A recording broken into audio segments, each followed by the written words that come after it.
You can walk into any grocery store right now and grab a pineapple for about $3, maybe 4 if you want the pre-cut chunks. But 300 years ago, that same fruit could cost you the equivalent of $8,000.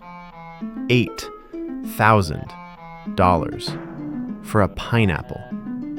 Not a golden pineapple, not a pineapple filled with diamonds, just a regular pineapple. So what happened?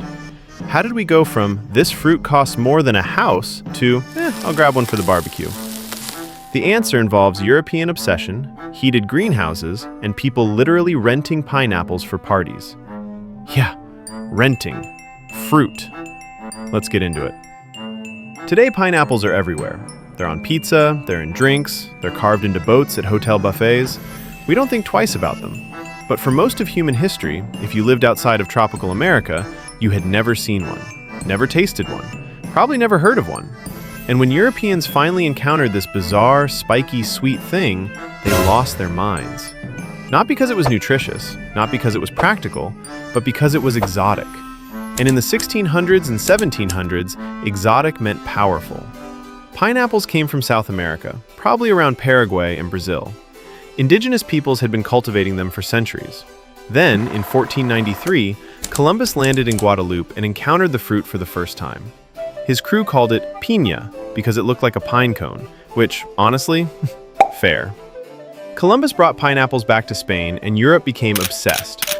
The problem? Pineapples do not like European weather. They need heat, humidity, and patience. Things Northern Europe was not famous for. So for 200 years, pineapples had to be shipped across the Atlantic. Most rotted before they arrived. The few that survived, they became treasures.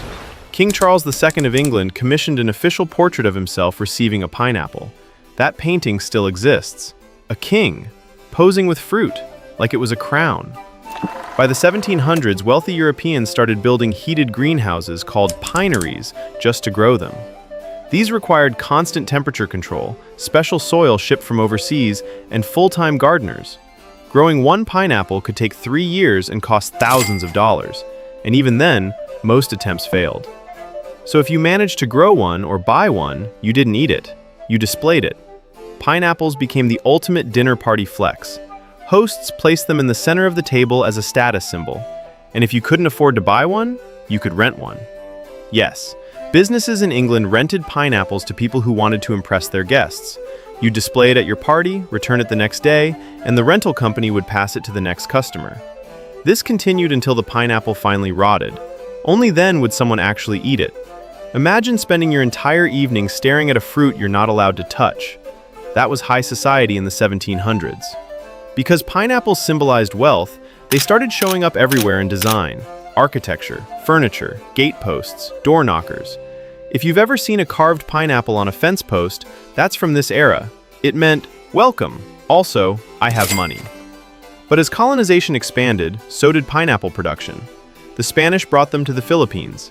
The Portuguese brought them to India and Africa. Steamships replaced sailing vessels. Canning technology arrived. James Dole turned Hawaii into Pineapple Central. Within decades, pineapples went from aristocratic treasure to grocery store staple. Today, we put them in smoothies, we grill them, we argue about pizza toppings. 300 years ago, you could rent a pineapple to impress your friends. Now you can buy one, forget it in your fridge for 2 weeks, and throw it out. Progress. Next time you see a pineapple, just remember, you're looking at a fruit that once made kings pose for portraits.